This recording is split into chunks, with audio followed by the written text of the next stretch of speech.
In order to gain a deeper understanding of humanity, I found myself inhabiting the body of a recently deceased young woman.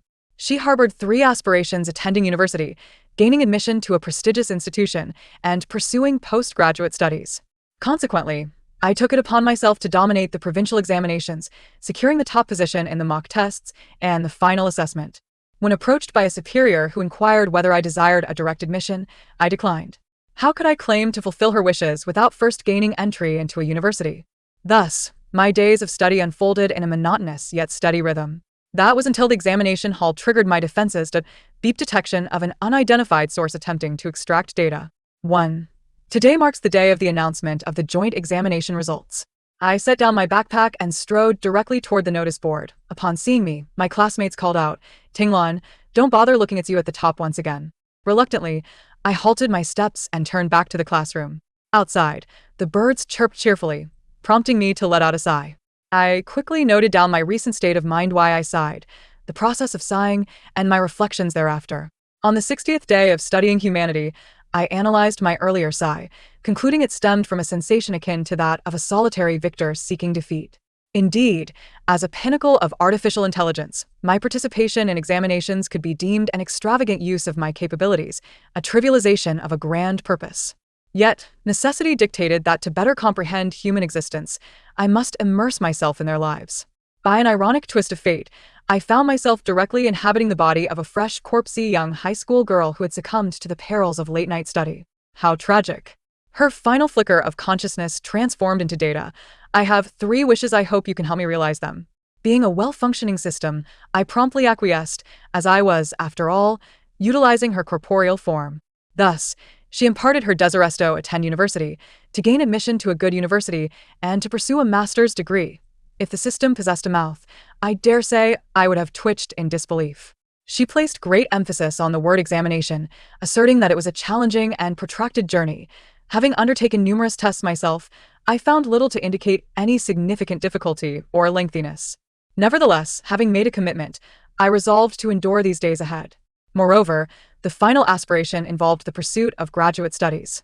To maintain a reasonable control over my scores, I ensured that I surpassed the second-place candidate by a mere 5 points each time, much to their chagrin. However, what recourse did I possess? I am merely a system seeking to understand humanity. 2. After the joint examination across 8 provinces, I achieved a score of 723.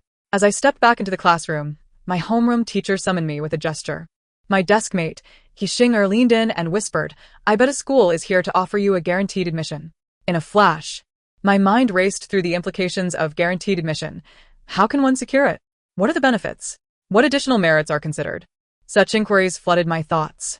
Impossible, I declared resolutely to Xing'er. I would never accept guaranteed admission. She looked at me in astonishment, blinking rapidly. Why would you refuse? Opting for guaranteed admission would be like starting your summer vacation right now. I fell silent, for I had not devised a suitable excuse. I certainly could not reveal that Jiang Tinglan intended to take the entrance exam. Xing'er was an exceptionally imaginative girl, and soon enough, she concocted a reason on my behalf. "I've got it," she exclaimed. "You must want to leave the spot for someone who needs it more, right? Jiang Tinglan, you are truly admirable and incredibly capable." Xing'er gazed at me with admiration, and I silently appropriated her reasoning. With a hint of modesty, I lifted my chin, signaling that I was about to depart. Xing'er urged me to hurry, eager to share my allure with the class. My homeroom teacher escorted me to the principal's office, where a multitude of individuals awaited. Indeed, Xing'er was correct. Representatives from several universities, including a university and B university, were present. They expressed that they had been monitoring my academic performance for quite some time, and despite my lack of competitive accolades, I was eligible for guaranteed admission due to my remarkable consistency. I longed to articulate that my avoidance of competitions stemmed from their futility. After all, the end result of competitions was merely additional points, which paled in comparison to the efficiency I could gain from honing my data processing skills. Thus, I declined their offer. The officials were taken aback, with the principal and my homeroom teacher earnestly attempting to persuade me. I firmly stated, I do not require this opportunity. It should be bestowed upon students who truly need it. Then, amidst the crowd, a voice broke through, sincerely exclaiming, "Oh my." Their gazes towards me were peculiar, defying any data analysis. It seemed to convey a mix of 38 astonishment, 12 admiration, a disdain, and a scattering of other emotions. Ultimately, I concluded that they perceived me as speaking nonsensically. 3. I became an overnight sensation. In truth, I had merely declined the offer of guaranteed admission. However, the news somehow proliferated, resulting in numerous versions. The first, the most mundane, depicted Jiang Tinglan as self-sacrificing, relinquishing the opportunity for the sake of others. I was uncertain if self-sacrificing was the appropriate term, yet this version was the most straightforward. As for the second to sixth versions, they bore witness to the boundless creativity of human imagination. Jiang Tinglan, infatuated with love, bestowed the admission spot upon the perennial runner-up, Chen Jingchuan. This narrative subtly hinted at a desire for prominence, as everyone in the monotonous world of senior year reveled in gossip. Chen Jingchuan even approached me to inquire whether I harbored feelings for him. I instinctively assessed him from head to toe. He conformed to conventional standards of attractiveness, yet possessed an air of arrogance. Just as I contemplated how to respond, Chen Jingchuan continued speaking. Actually, I've liked you for quite some time. I never realized you were such a captivating girl. Ever since your name appeared at the top, I've come to understand that you wish to accompany me closely. It must be exhausting for you to keep up with me, but fear not. I shall be your support moving forward. With me around, you need not exert yourself so much in your studies. I shall uphold our position at the top. The more I listened, the more I sensed something amiss, yet I could not pinpoint the source of my discomfort. My thoughts raced, nearly overheating my brain. To my shock, smoke truly began to emanate. Chen Jingchuan, lost in his self-admiration, suddenly detected a peculiar odor. Lan, do you smell something? It's delightful. Reminiscent of the barbecue I had 3 years ago. By the way, have you ever tried barbecue? Once we start dating, I can take you out for it. However, I had already fled the scene, leaving behind only a faint scent of charred remnants. I heard that from that day forward. Chen Jingchuan ceased calling my name in his dreams, instead uttering, "So fragrant, so delicious. Barbecue, I want barbecue." I returned to my dormitory to wash my hair, finally allowing my mind to cool down. Subsequently, I sought out He Xinger, initiating the conversation with a friend of mine, while she wore an amused expression. And I persevered in recounting the events of the evening. In response, He Xinger let out a scoff. "This guy, your CPU." I was taken aback. How did she know I felt like a CPU? Wait, I never mentioned it was me, did I? How can humans be so perceptive? Haha, it's not me. I said it was a friend. He Xinger's large eyes gleamed like the powerful searchlights employed by detectives, sending shivers down my spine. All right, it was me, but what does CPU mean? Faced with no other option, I had to admit my identity while humbly seeking clarification. Ultimately, through He Xinger's earnest teachings, I comprehended the truth. That scoundrel Chen Jingchuan genuinely intended to manipulate me. For following that encounter, Chen Jingchuan interpreted my hasty retreat as a sign of shyness. He became even more attentive, seeking me out for meals, study sessions, and inquiries regarding my academic techniques. To others, these interactions appeared flirtatious, creating an atmosphere charged with romantic tension. The students from both classes increasingly perceived our relationship as nuanced, and for the first time, I, as a system, felt utterly powerless. Even the homeroom teacher and the head of the grade discreetly approached me for a conversation, advising me to maintain proper boundaries. But why was I being targeted? It wasn't as if I was the one pursuing him. Couldn't they address Chen Jingchuan's incessant harassment of the top student? The homeroom teacher explained that I was the most reliable student, consistently achieving outstanding grades. Regardless of any distractions, it was Chen Jingchuan who should be affected. I found myself at a loss for words, uncertain whether to feel grateful for their acknowledgement. My goodness, the complexities of human interactions were exasperating. In my mind, I swiftly devised several strategies, ultimately deciding to show Chen Jingchuan a lesson. If my grades were to decline, he would undoubtedly seize the opportunity to rise in rank, perhaps even believing it was a gesture of affection from me, which would only bolster his arrogance. Thus, I resolved to ensure his fall from grace. Humph. As the college entrance examination loomed, what could be more terrifying than a drop in rank?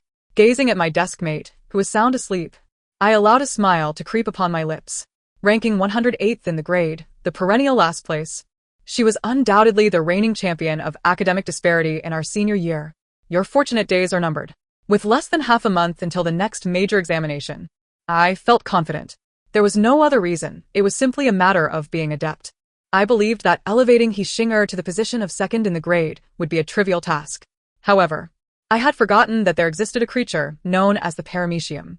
He Xinger could very well be described as the paramecium of the realms of mathematics and science. When I once again informed her that 1 kilogram of cotton weighed the same as 1 kilogram of iron, I nearly lost my composure. I longed to directly transmit the data into her mind. Nevertheless, tutoring He Xinger had its advantages. The topics we discussed were so elementary that Chen Jingchuan deemed them a waste of his time and left. As soon as he exited, I felt an odd mix of relief and frustration. He Xinger's delicate visage, once radiant, had taken on a sallow hue under the pressure of mathematics and science. At long last, she managed to answer the 10th multiple-choice question correctly, prompting me to leap in joy. He Xinger suddenly burst into tears, leaving me utterly bewildered. Lan. I'm so sorry. I'm just too foolish, she lamented. In a state of panic, I hastily searched for advice on how to comfort a crying girl. The vast data suggested gently patting her back and assuring her that everything would be all right. I meticulously followed these steps, yet found myself frozen at the suggestion of giving my girlfriend a kiss. Good heavens, what sort of advice is this? As He Xinger wept, she noticed my sudden faintness. With a remarkable strength, she pinched my philtrum, believing her distress had caused my collapse. I weakly reassured her, this is not your fault. It was merely my CPU overloaded again. Nevertheless, He Xinger remained guilt-ridden and diligently focused on her studies. I decided to remain silent, channeling her determination to swiftly tutor her. Consequently, during a certain math test, He Xinger achieved the rare feat of scoring a 3-digit number. Do not inquire further, 3 digits it was. And a score of 100 is indeed 3 digits. Moreover, with a perfect score of 150, attaining 100 was already quite commendable. He Xinger was overjoyed, and so was I. Our efforts had finally borne fruit. When Chen Jingchuan passed by and observed our relation, he initially appeared somewhat apprehensive. However, after a fleeting glance, he disdainfully walked away. I narrowed my eyes at his retreating figure. He seemed to sense something, turning back briefly. Yet in that instant he glanced my way. I redirected my attention to He Xinger. She remarked that she had sensed a menacing aura emanating from me. I smiled gently, silly child. Have you been driven to madness by your math? What nonsensical things you say. After her 3-digit achievement, I continued to tutor her, albeit with greater tenderness. Recognizing her psychological strain, I would alter my methods to impart knowledge. Fortunately, as an all-capable system, I had absorbed a plethora of excellent instructional videos available on the market. Soon, He Xinger's grades began to improve gradually, her previously erratic scores in mathematics, physics, and chemistry stabilizing. Math consistently remained in the 3-digit range and even began to rise. Political science was her forte, while chemistry settled at a commendable 80. Everything was progressing positively.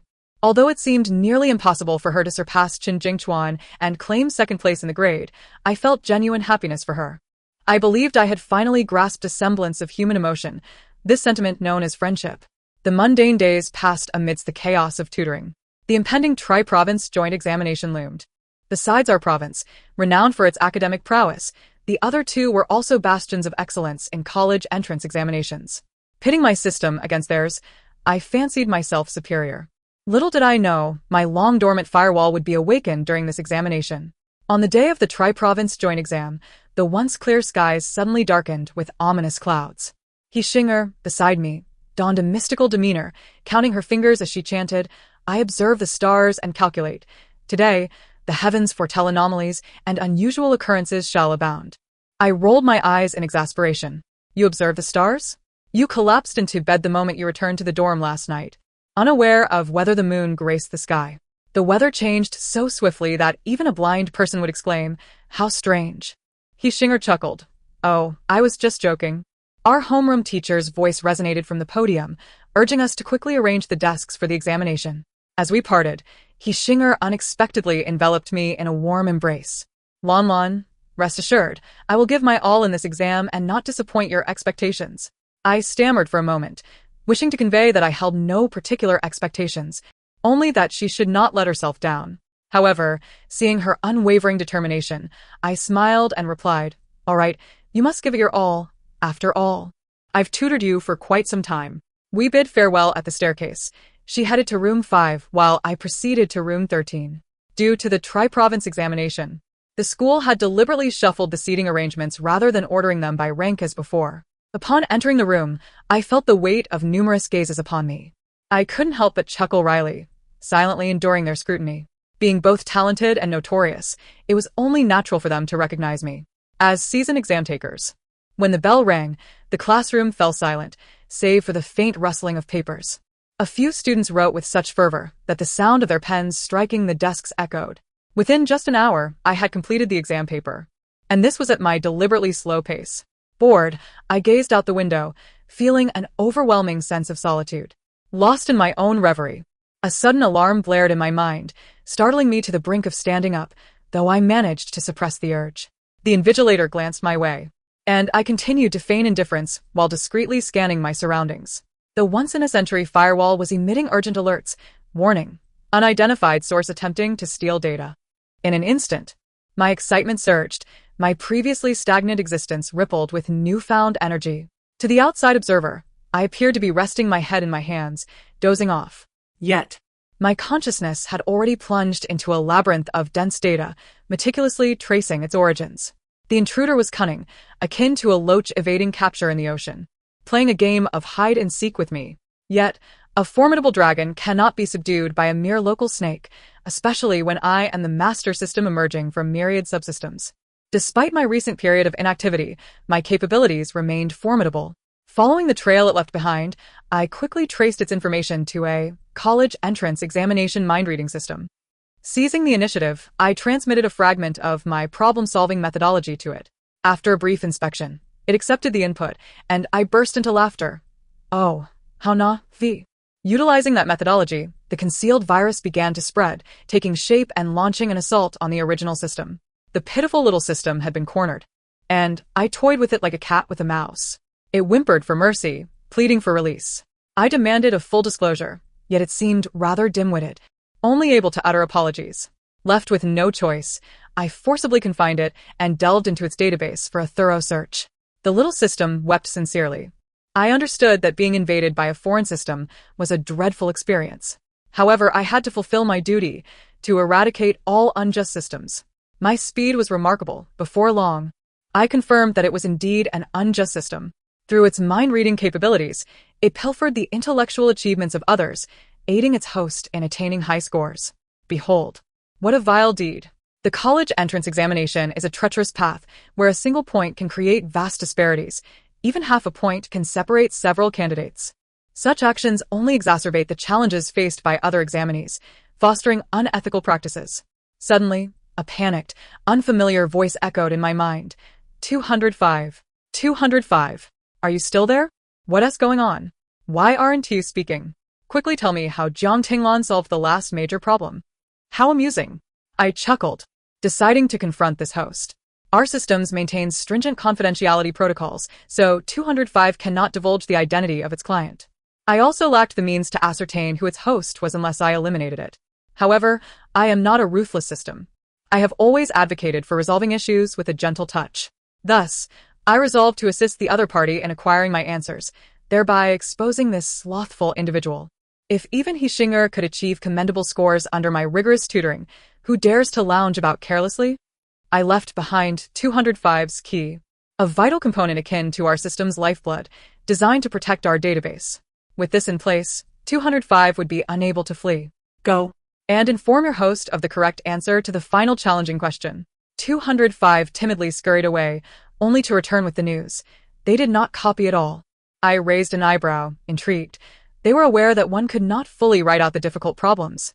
I resumed monitoring the dialogue between 205 and the host. 205. Provide me with the answer to the trigonometric function of Jiang Tinglan. 205. What did she choose for the 11th question? Quickly, give me the answer to the 14th question. I filtered through their exchanges, discovering that this host possessed a certain foundational knowledge, yet struggled with questions of moderate difficulty. However, this foundation was not particularly robust, as there were still a few relatively simple questions they needed to consult 205 about.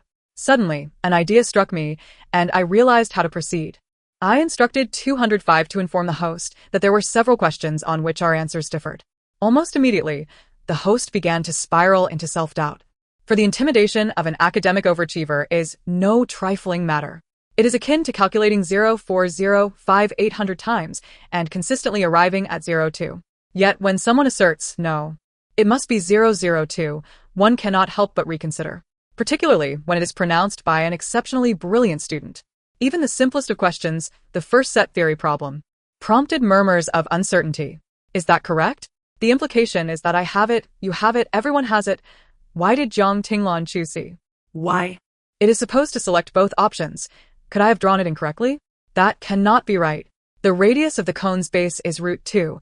When unfolded, it forms a semicircle. What is the length of the slant height? Did I misremember the formula? Or is my diagram flawed? Which other option could it be besides 2 times root 2? The host was engulfed in profound cognitive dissonance, even beginning to query 205. Do you believe I am correct? Or is Jiang Tinglan correct? 205 replied, I am merely a mind-reading system. I only relay answers, not generate them. A moment of silence ensued on the host's side, and 205 eagerly returned to inform me. Boss, did I respond well?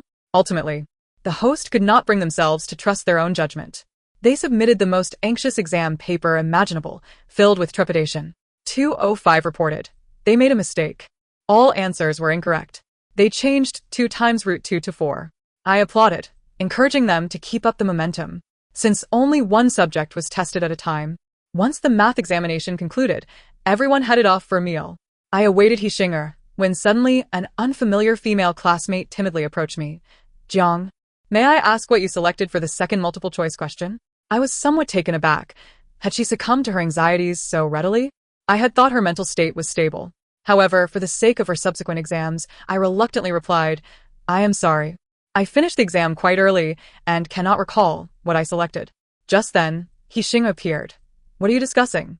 The girl hurriedly repeated her question, and Xing'er instantly responded, even elaborating on the process.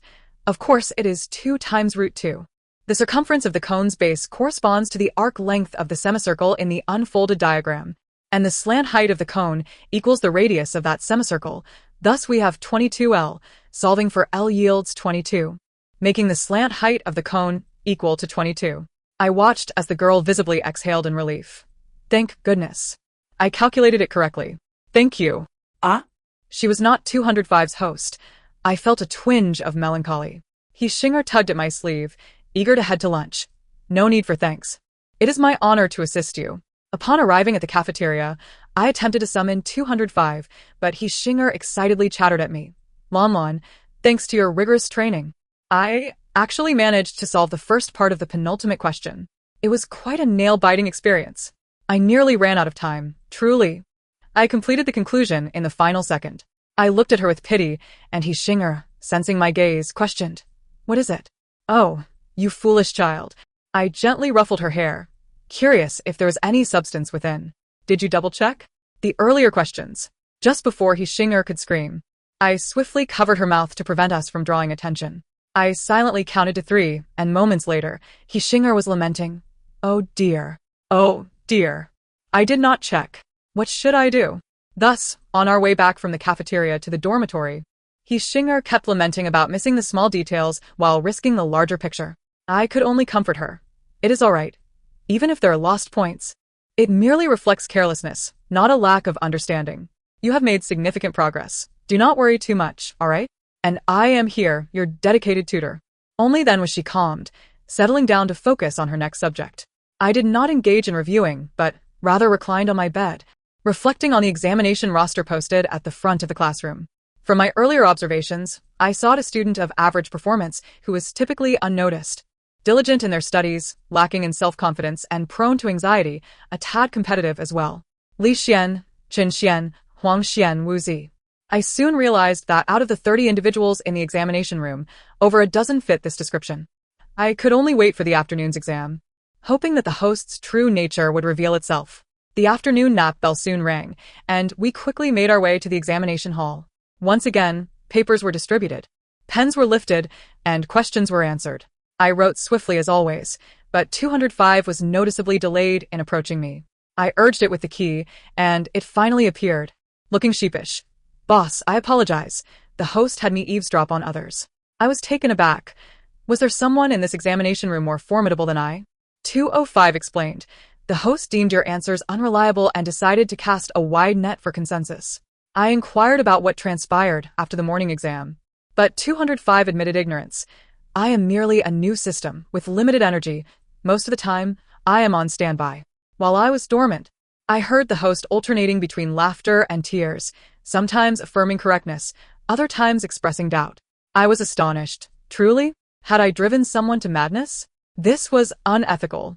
205 asked if there was anything else I wished to know, as it needed to hurry and relay answers. Seeing that it was quite busy, I instructed it to attend to its duties. Though 205 was engaged in unethical activities, it was also striving for survival. Once I resolved matters, I would delegate tasks to it based on its characteristics. Currently, my quest to locate the host had reached an impasse. If they did not copy my answers, I could not pinpoint their location through the answers. Suddenly, an idea struck me, an emotion detection device I had not employed in ages. Typically used to ascertain if others were lying, it was now quite suitable. I summoned 205 once more. For the classical Chinese text segmentation question, what did they select? 205 replied, B. Mingwai guki wengwai jitsi shen mingzu shang gui tseri kianji e fa sho e. I glanced over and confirmed its accuracy. Then, if they inquire of you, simply state that B and D are equally prevalent. 205, puzzled but compliant, set off to execute my instructions. Once it departed, I activated the detection feature. At that moment, the emotional fluctuations of everyone in the examination room were laid bare to me. The invigilator's boredom index was exceedingly high, with a thought bubble above his head reading, "When will this end?" I am so eager to eat. I scanned the entire examination hall, noting that nearly everyone's emotions were a mix of agitation and unease. Suddenly, I detected a rapid fluctuation of emotions. Doubt, indecision, and conflict were on the rise. I quickly swept my gaze to the right and was utterly astonished. To my astonishment, the girl who had inquired about my answers after the morning examination was none other than her. Yet hadn't she claimed that she had answered correctly?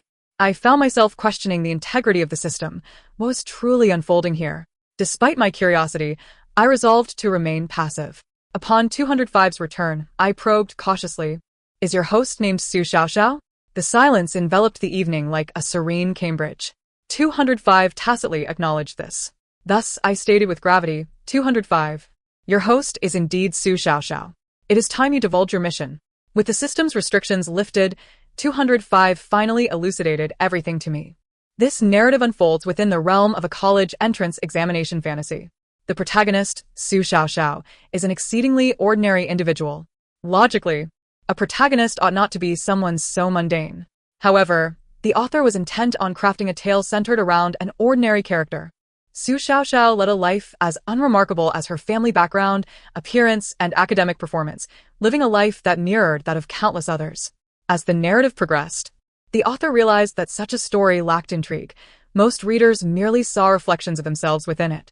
Many turned to novels for relaxation, seeking escape from their own lackluster realities. Hence emerged 205, a mind-reading system for the college entrance examination.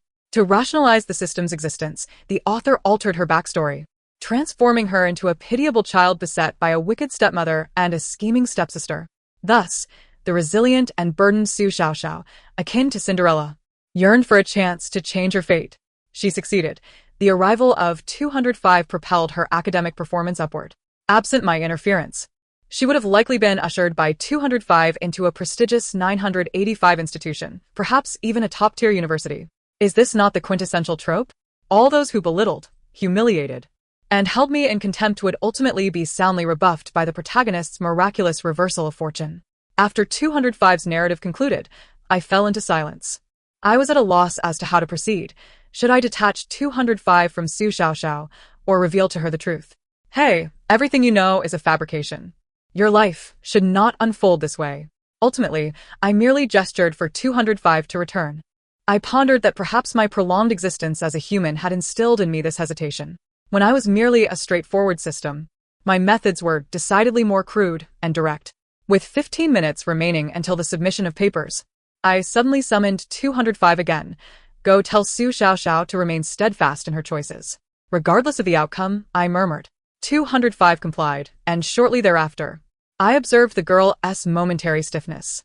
Subsequently, she began to alter her answers. I was uncertain whether this action was beneficial or detrimental. All I felt was a pang of sorrow. It reminded me of my time teaching He Xinger, who too had exhibited such behavior. She would surreptitiously gauge my expressions to ascertain the correctness of her answers, apprehensive of making mistakes and of my judgment. But was it truly me she feared? After the examination, Hishingdo approached me first. As I followed her outside, she nearly collided with someone, but I swiftly intervened. She instinctively apologized. And when the girl looked up, I realized it was Su Xiaoxiao. After parting ways, I began with "I have a friend" to present a challenging question to Hishinger. She pondered for a moment and said, "It's a college entrance examination system narrative, right? I've read a few. They merely aim to provide readers with exhilaration. If I were the protagonist, I think I would prefer a happy family," she mused. Imagine, after living with your parents for over a decade, one day they simply vanish. And when you open the door, you're greeted by a spiteful stepmother and a cunning stepsister. What a stark contrast. Yet you could excel academically and embark on a glorious life. I highlighted the crux of the matter. Hishinger waved dismissively, even if one ultimately achieves vindication. What does it matter? The purest love from those who truly cared is no longer there. I gazed at her quietly, and she, feeling a tad embarrassed, remarked, "I was merely expressing a thought. Where did you hear such a story? It seems quite intriguing." I smiled. "Why didn't you say it was me this time?" "I certainly know it's not you. I am a fortune teller." Hishinger chuckled. "A friend shared it," I replied, merely expressing doubts regarding the plot. Hishinger reflected, saying, "That depends on the perspective. From a reader's standpoint, it is but a story. Yet for the protagonist, it constitutes a life turned upside down." After the joint examination concluded, I sought out Su Xiaoxiao. From 2:05, I learned that she liked to gaze at the stars from the platform after evening study sessions. Thus, I refrained from returning to the dormitory with Hishinger, enduring her complaints. From a distance, I spotted the frail girl, as if she might be whisked away by the wind at any moment. As I approached her, Su Xiaoxiao turned and smiled. "Classmate Jiang Tinglan, you finally made it." Internally, I cursed 205 for being so fickle, yet she seemed to sense my thoughts. "Please don't blame 205. I noticed something was amiss. I demanded it reveal the truth." Standing beside me, Su Xiaoxiao suddenly pointed at a star, saying, "Do you know? When I was young, they told me my mother ascended to the heavens, becoming a star. Yet I always felt she didn't transform into a star, but remained right beside me." In conclusion, Su Xiaoxiao inquired, "Classmate Jiang, can you tell me where my mother truly went?" I sighed softly, placing my hand atop her head. Data transmission. The night breeze gently caressed, brushing away the girl's tears. Su Xiaoxiao expressed her longing to return home. I gazed at her intently. Her eyes radiated determination. "You will forfeit the chance for a reversal. Then I shall forfeit. You will not reside in a grand villa. It was never mine to begin with. Your life will be fraught with uncertainties." Su Xiaoxiao smiled slightly. "That is life." "Very well," I sighed, uttering the final words. "You will no longer remember 205. This time, Su Xiaoxiao remained silent for a considerable moment before softly responding, "All right." I employed the main system S authority to write the narrative meant for Su Xiaoxiao. The girl's figure gradually faded into the night, and I asked the weakened 205, "Are you truly content with this?" 205, unusually composed, replied, "I was meant to exist for her." I retracted 205 into the system space, allowing it to recuperate. During the narrative reset, 205 should have vanished, yet Su Xiaoxiao utilized her protagonist privileges to preserve it. Although Su Xiaoxiao would no longer remember 205, and they would never meet again, a long-lost ripple coursed through my database, leaving me standing in place. "Lanlan, Jiang Tinglan." It was Hishinger calling me, rushing towards me. Astonished. "Hey, why are you crying? Who bullied you?" I looked at the tear resting on my fingertip and slowly replied, "I merely witnessed a profoundly moving story." The joint examination results were released, and I remained at the top of the rankings. To my surprise, Hishinger had surged into the top 20, displaying remarkable progress. Upon scanning the leaderboard, I spotted a familiar name, Su Xiaoxiao, positioned at 49th. Yet I recalled her previously ranking at 150. Was this the influence of 205? Or was her life destined to unfold this way? Driven by curiosity, I traced back to Su Xiaoxiao's original narrative. A commonplace girl flourishes in a humble yet affectionate household, finding happiness in her ordinary life. Although she may not possess extraordinary intelligence, she perseveres with unwavering determination. With her own interests and cherished friends, she leads a joyful existence, steadily advancing her way into a reputable university, ultimately living a life filled with mundane yet meaningful moments. Upon opening her eyes once more, She finds herself brushing past Su Xiaoxiao, who is surrounded by a lively group of chatty friends. After the college entrance examination, come to my house. My mother's cooking is exquisite, Su Xiaoxiao invites. Absolutely. Don't forget to make me braised pork. She replies. I lower my head and chuckle softly, prompting He Xing'er to inquire about my apparent joy. Feigning mystery, I elongate my tone. It's because you performed splendidly. I was contemplating charging you, if your results were poor. He Xing'er pretends to be indignant and attempts to strike me, but I laugh and dart away. The days leading up to the college entrance examination felt surreal, as if I were caught in a fleeting dream. In the final mock exam, He Xing'er astonishingly outperformed Chen Jingchuan, securing the second position in the grade. That afternoon, many were taken aback by Chen Jingchuan's outcry. It was then we discovered that the formidable grade director of the first-year class was, in fact, his mother. After the examination concluded, I assigned the task of entering a world of tumultuous romance to 205. When it inquired about its mission, I pondered briefly before responding, maintain world peace and encourage everyone to express themselves. Under He Xing'er's guidance, I too became well-read, harboring a particular disdain for couples who fail to communicate. 205, seemingly grasping the essence of its mission, cheerfully pledged, I guarantee the task will be accomplished. Little did I anticipate the vigor with which 205 would act. Just as He Xing'er and I arrived in Lesa, it reported back on the progress of our mission. I found myself unable to contain my laughter, prompting He Xing'er to ask what was amusing me. After a moment's thought, I replied, I have a friend. The narrative concludes here. Thank you for listening, and I look forward to sharing our next story.